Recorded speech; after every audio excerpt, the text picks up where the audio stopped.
দখলদার ইসরায়েলি সেনাবাহিনীর সঙ্গে কাজ করেন এমন একজন মার্কিন সেনা ইসরায়েল বিরোধী হামলায় ইরানের ক্ষেপণাস্ত্র শক্তির ভয়াবহতার কথা স্বীকার করেছেন।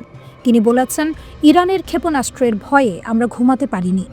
মার্ক ওয়ার্নার নামের ওই মার্কিন সেনা জানিয়েছেন, ক্ষেপণাস্ত্রগুলো বেশিরভাগই রাতে ছোড়া হতো যাতে কেউ ঘুমোতে না পারে। বারবার আমাদের আশ্রয় কেন্দ্রে দৌড়াতে হয়েছে। 12 দিনের পরেও ঠিকমতো ঘুম আসতো না। তিনি আরও জানান, মনে হচ্ছিল যেন দ্বিতীয় বিশ্বযুদ্ধের কোনো সিনেমায় আছে, যেন সমুদ্রের গভীরে একটি সাবমেরিন যার উপর শত্রুর বোমা বৃষ্টি হচ্ছে। মার্ক ওয়ার্নার আশা প্রকাশ করে বলেন, আমেরিকানদের যেন কখনো ইসরায়েলিদের মতো এমন যুদ্ধ নিজেদের দেশে অনুভব করতে না হয়। ওদিকে ইরানকে আবারও হুঁশিয়ারি দিল ইসরায়েল। বার্তাটা পরিষ্কার, যুদ্ধ শেষ হলেও নজরদারি শেষ হয়নি। ইসরায়েলের সাবেক জেনারেল আমির আভিভি বলছেন, ইরান যদি আবার মিসাইল, আকাশ প্রতিরক্ষা বা পারমাণবিক স্থাপনা গড়তে চায় তাহলে আবার হামলা হবে। 12 দিনের যুদ্ধ ছিল কেবল শুরু, শেষ নয়। এই যুদ্ধে ইরান বড় ধাক্কা খেয়েছে, কিন্তু ভেঙে পড়েনি। এটাই সবচেয়ে গুরুত্বপূর্ণ কথা। ইরানের শক্তি এখানে। ইসরায়েল ও যুক্তরাষ্ট্র জুনে বড় হামলা চালায়। নাতানজ, ইস্পাহান, ফোর্দো ইরানের গুরুত্বপূর্ণ পারমাণবিক কেন্দ্র। ইসরায়েলের দাবি, মাত্র 2 দিনের মধ্যে তেহরানের আকাশপথ খুলে ফেলা হয়েছে। 130টির বেশি আকাশ প্রতিরক্ষা ব্যবস্থা ছিল, ধ্বংস করা হয়েছে প্রায় 84টি। বড় সাফল্যের দাবি করেছে ইসরায়েল, কিন্তু ইরান এখন চুপচাপ কাজ করছে। এটাই ইসরায়েলের ভয়। জেনারেল আভিভি বলছেন, ইসরায়েল মিনিটে মিনিটে নজর রাখছে। 3টি রেড লাইন টানা হয়েছে। 1, ইরান যদি আবার উন্নত আকাশ প্রতিরক্ষা বসায়। 2, ইরান যদি ব্যালিস্টিক মিসাইল বড় আকারে উৎপাদন শুরু করে।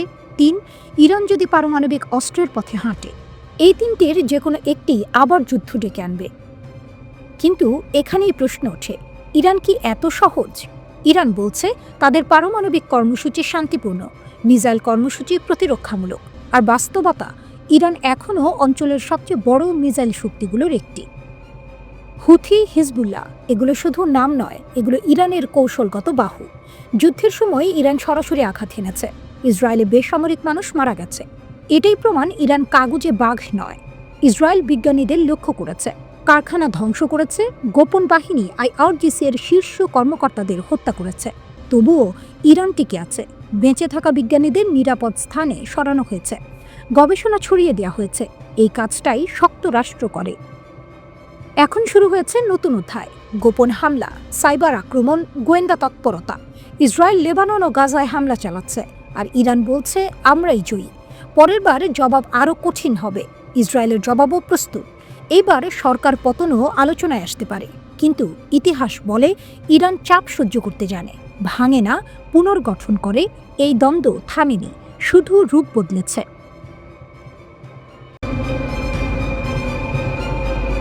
পেন্টাগন বলছে, সৌদি আরবের F-35 যুদ্ধবিমান চুক্তি এখন লাইফ সাপোর্টে আছে, কারণ চীনের সঙ্গে সম্পর্ক এই চুক্তিকে বড় হুমকি দিচ্ছে।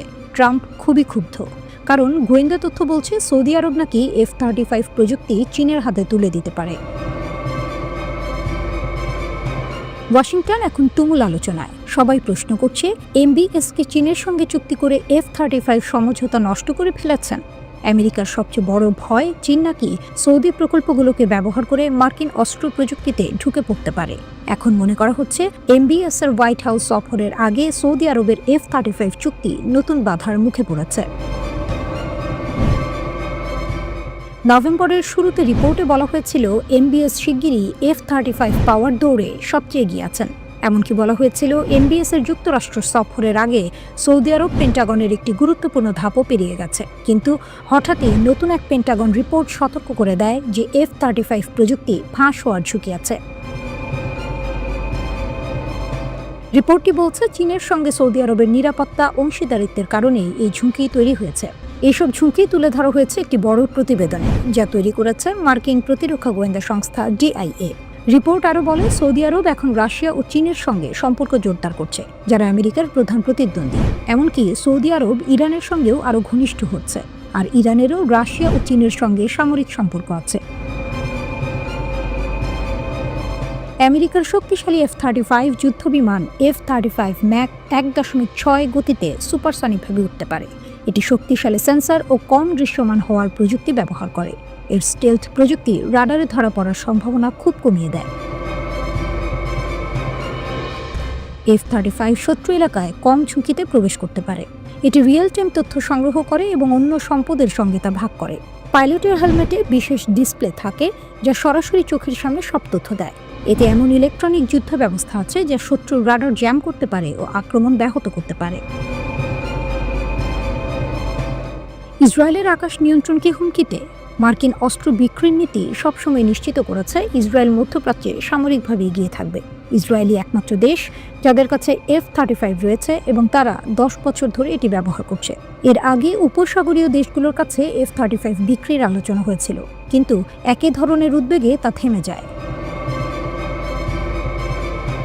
2020 সালে আব্রাহাম চুক্তির পর ইসরায়েল, আরব আমিরাত এবং আরও কিছু আরব দেশের সম্পর্ক স্বাভাবিক হয়। এরপর যুক্তরাষ্ট্র আরব আমিরাতকে 50টি F-35 বিক্রি করার আলোচনা শুরু করে, কিন্তু 2021 সালে সেই চুক্তি স্থগিত হয়ে যায়, কারণ যুক্তরাষ্ট্র বলেছিল UAE হুয়াইয়ের নেটওয়ার্ক ব্যবহার করছে, যা মার্কিন প্রযুক্তির জন্য ঝুঁকিপূর্ণ। তুরস্কেরও F-35 কিনতে দেওয়া হয়নি, কারণ তারা রাশিয়ার S-400 কেনে।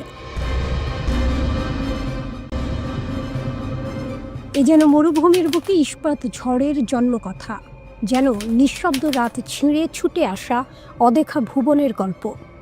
একসময় যার ডানা ছিল শুধু আত্মরক্ষার আকাশে, আজ সে ডানা উড়ে বেড়ায় বৈশ্বিক শক্তির মানচিত্রে। ইরানের ড্রোন সস্তা, সরল কিন্তু অকল্পনীয় শক্তিতে ভরপুর। বিশ্বকে শিখিয়েছে আধিপত্য টাকার জোরে নয়, বুদ্ধির ধারেই গড়া যায়। শাহেদের তীক্ষ্ণ আত্মঘাতী ডাক, মোজাহিরের নীরব শিকারী দৃষ্টি, আবাবিলের নিরন্তর নজর, সব মিলিয়ে ইরান লিখছে প্রযুক্তির এমন মহাকাব্য যার প্রতিটি পাতায় কাঁপছে প্রতিপক্ষের বুক। একসময় শুধু নিজেদের দেশের প্রতিরক্ষার জন্য ব্যবহৃত হলেও ইরানের ড্রোন প্রযুক্তি আজ আন্তর্জাতিক মহলে বিশেষ পরিচিতি লাভ করেছে। এর মূল কারণ হলো কম খরচে অত্যন্ত কার্যকর ড্রোন তৈরি করার ক্ষেত্রে ইরানের সফলতা, যা তাদেরকে বিশ্ববাজারে একটি মজবুত অবস্থানে নিয়ে এসেছে। গত 10 বছরের ড্রোন শিল্পে ইরানের এই অভাবনীয় অগ্রগতি দেখে সামরিক বিশ্লেষকরাও অবাক।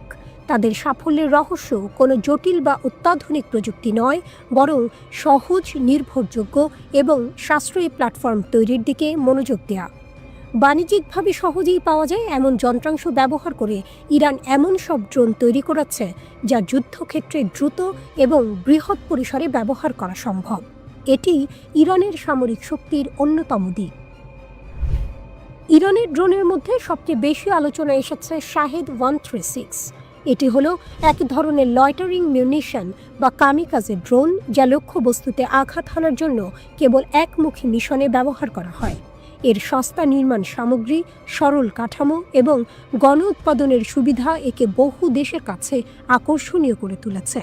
এর ফলস্বরূপ রাশিয়া থেকে শুরু করে ইয়েমেন পর্যন্ত বিভিন্ন দেশে এই ড্রোনটির নকল বা লাইসেন্স করা সংস্করণ ইতোমধ্যেই ব্যবহৃত হচ্ছে। আরও উন্নত শ্রেণীর ড্রোন হল মোহাজের 6। এটি মাঝারি উচ্চতায় এবং দীর্ঘ সময় ধরে আকাশে ভেসে থাকতে সক্ষম একটি কমব্যাট ড্রোন। নজরদারি চালানো, তথ্য সংগ্রহ করা থেকে শুরু করে সুনির্দিষ্ট স্থানে হামলা চালানো, সব কাজই এই ড্রোনটি করতে পারে। রিয়েল টাইম ভিডিও ট্রান্সমিশন, বিশেষ সেন্সর এবং নির্ভুল গাইডেড অস্ত্র বহনের সক্ষমতা এটিকে আন্তর্জাতিকভাবে জনপ্রিয় করেছে। ইথিওপিয়া, ভেনেজুয়েলা এবং ইরাক সহ আরও অনেক দেশে এই ড্রোনটির ব্যবহার দেখা যাচ্ছে। শুধুমাত্র হামলাই নয়, নজরদারি ও তথ্য সংগ্রহের জন্য তৈরি আবাবিল 3 ড্রোনটি ইরানের প্রযুক্তির আরও একটি গুরুত্বপূর্ণ ধাপ।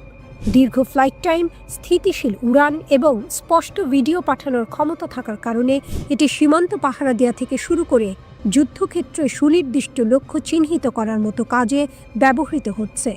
সিরিয়া ও সুদান সহ একাধিক দেশে এটির কার্যকারিতা প্রমাণিত হয়েছে।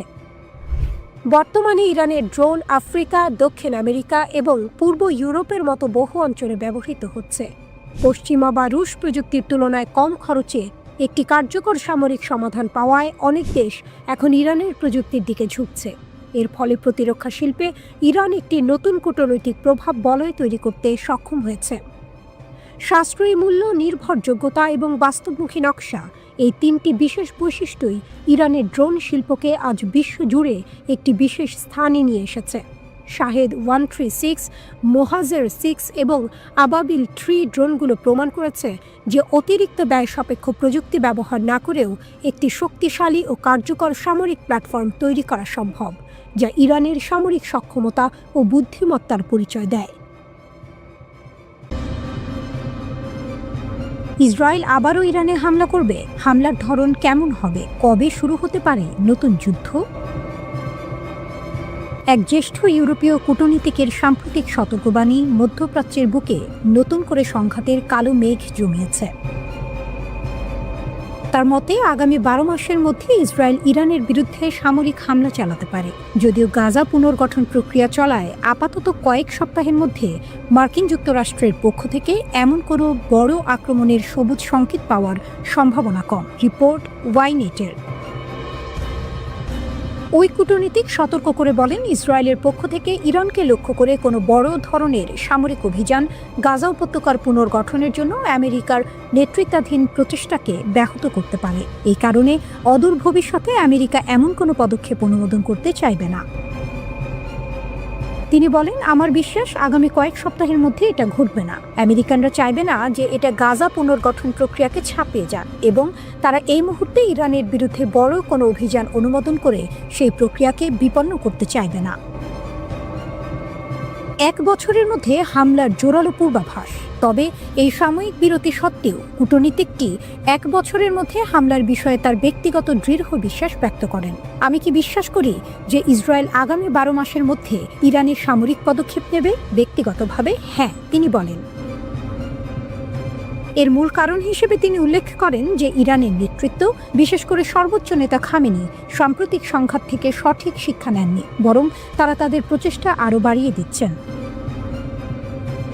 ইসরায়েলের উদ্বেগের কারণ হল ইরানের সামরিক শক্তি এবং তাদের ক্রমাগত হুমকি। সাম্প্রতিক সংঘাতের প্রায় 6 মাস পর ইরান পাল্টা হুঁশিয়ারি দিয়ে চলেছে। ইসলামিক রেভলিউশনারি গার্ড কর্পস এর মুখপাত্র আলী মোহাম্মদ নাইনি সতর্ক করেন, আমাদের বিরুদ্ধে যে কোনো নতুন আক্রমণের কঠোরতর জবাব দেওয়া হবে। ইরান সর্বোচ্চ স্তরের সামরিক প্রস্তুতিতে রয়েছে। তিনি দাবি করেন যে সাম্প্রতিক যুদ্ধ শত্রুর দুর্বলতা প্রকাশ করেছে। ইরান সামরিক সক্ষমতার দিক থেকে মধ্যপ্রাচ্যের অন্যতম শক্তিশালী দেশ। তাদের রয়েছে উন্নত ক্ষেপণাস্ত্র কর্মসূচি, যার মধ্যে রয়েছে ব্যালিস্টিক ও ক্রুজ ক্ষেপণাস্ত্র। তেহরানের আঞ্চলিক প্রভাব বিস্তারের একটি গুরুত্বপূর্ণ হাতিয়ার হলেও তাদের শক্তিশালী প্রক্সি বাহিনী, যেমন লেবাননের হিজবুল্লাহ এবং ইয়েমেনের হুথিরা। সামরিক বিশ্লেষকদের মতে ইসরায়েলের বিরুদ্ধে কোনো বড় আঘাত হানার ক্ষেত্রে ইরানের ক্ষেপণাস্ত্র ও প্রক্সি নেটওয়ার্ক একযোগে ব্যাপক হুমকি সৃষ্টি করতে পারে। ইরানের এই সামরিক ও আঞ্চলিক শক্তি আন্তর্জাতিক সম্প্রদায়ের উদ্বেগের মূল কারণ। সার্বিক পরিস্থিতি বিশ্লেষণ করে কূটনীতিকটি বলেন, আন্তর্জাতিক সম্প্রদায় বিশেষত ইউরোপের মধ্যে তেহরানের বিশ্ব সংকেত উপেক্ষা করার বিষয়ে উদ্বেগ বাড়ছে এবং আগামী বছরে আরও এক দফা সংঘাতের সম্ভাবনা প্রবল। এটা ঠেকানোর চেষ্টা চলছে, কিন্তু ইরান শুনছে বলে মনে হচ্ছে না, তিনি মন্তব্য করেন। ইসরায়েল ইরান দ্বিতীয় যুদ্ধের আশঙ্কা। লেবাননে হিজবুল্লাহর দ্বিতীয় নেতা নিহত হওয়ার পর আঞ্চলিক উত্তেজনা। লেবাননে হিজবুল্লাহর দ্বিতীয় নেতা নিহত হওয়ার পর কি ইসরায়েল এবং ইরানের মধ্যে নতুন করে সংঘাতের পরিস্থিতি তৈরি হচ্ছে? ফাইটার জেট এবং যুক্তরাষ্ট্রের সামরিক জেট ব্যবহার করে নেতানিয়াহু ইরানের সর্বোচ্চ নেতা খামেনির প্রতিরক্ষায় আঁচড় কাটছেন। ইসরায়েলি জেটগুলো ইরাকের আকাশসীমায় প্রবেশ করার সময় গ্যাস ক্ষেত্রে আগুন লেগেছে। ইরানের পেছনের উঠোনে ড্রোন আক্রমণ কি ইসরায়েলের কাজ? আঞ্চলিক উত্তেজনা বাড়ছে। ইসরায়েলি জেটের অনুপ্রবেশের পর খামেনির এক উপদেষ্টার ক্ষুব্ধ বক্তব্যের পর ধৈর্যের পরীক্ষা চলছে বলে মনে হচ্ছে। নভেম্বরের 26 তারিখে ইরান ইসরায়েলের সঙ্গে 12 দিনের যুদ্ধের সময়ের মতো আকাশে সামরিক কার্যকলাপ দেখেছে। খবরে বলা হয়েছে, ইসরায়েলি জেটগুলো রাতের অভিযানে ইরাকের আকাশসীমায় প্রবেশ করে, যা ইরানের সীমান্তের খুবই কাছে। ইরাকি এবং হিব্রু মিডিয়া দাবি করেছে যে এগুলো ইসরায়েলি যুদ্ধ বিমানের সিমুলেটেড স্ট্রাইক ম্যানুভার বা নকল হামলার মহড়া ছিল। এই মহড়াগুলোকে অপারেশনের চেয়ে ইরানের প্রতিরক্ষা ব্যবস্থা পর্যবেক্ষণ করার চেষ্টা হিসেবে দেখা হচ্ছে। ইরান ইরাক সীমান্তের কাছাকাছি 2টি যুক্তরাষ্ট্রের KC-135 রিফুয়েলার দেখা গিয়েছিল, যা পরে কাতারে ফিরে আসে।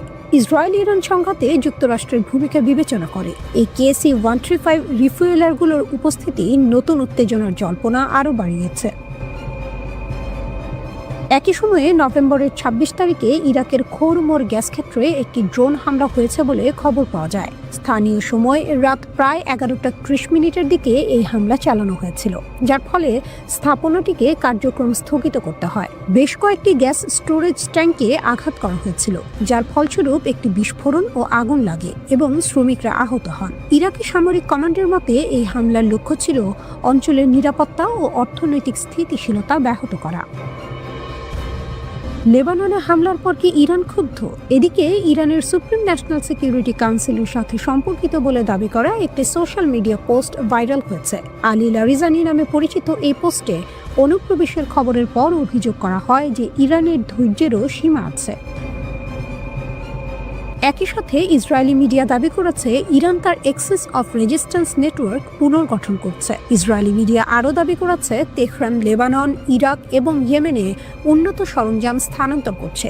হিজবুল্লাহ নেতা তাবতাবাইয়ের হত্যাকাণ্ডকে তেহরানের প্রতিক্রিয়ার পরিকল্পনা বোঝার জন্য একটি কৌশলগত পরীক্ষা হিসেবে দেখা হচ্ছে। এমনকি ইরানি মিডিয়াও দাবি করেছে তেহরান তার স্থাপনা, গোয়েন্দা নেটওয়ার্ক এবং অপারেশনাল সেলগুলো শক্তিশালী করছে। তেহরানের বাসিন্দারা রাতের বেলায় বিমান চলাচলের খবর দিয়েছে, যা আরও গুজবকে উস্কে দিয়েছে। ইরানের বিমান বাহিনীও একটি MiG-29 বিমানের রাতভর কার্যকলাপ নিশ্চিত করেছে, তবে এটিকে একটি রুটিন মহড়া বলে আখ্যায়িত করেছে। এদিকে ইসরায়েলি প্রধানমন্ত্রী নেতানিয়াহু নিরাপত্তাজনিত কারণে তার ভারত সফর বাতিল করেছেন। আঞ্চলিক বিশ্লেষকরা নেতানিয়াহুর এই বাতিলকে ইরান ইসরায়েল সংঘাতের সম্ভাব্য বৃদ্ধির সাথে যুক্ত করছেন। এই সকল ঘটনা ইঙ্গিত দিচ্ছে যে ইরানের সামরিক এবং গোয়েন্দা শক্তি বর্তমানে উচ্চ সতর্কতায় রয়েছে এবং যে কোনো আগ্রাসনের জবাব দেওয়ার জন্য প্রস্তুত হচ্ছে, যা আঞ্চলিক সংঘাতকে আরও বাড়িয়ে তুলতে পারে।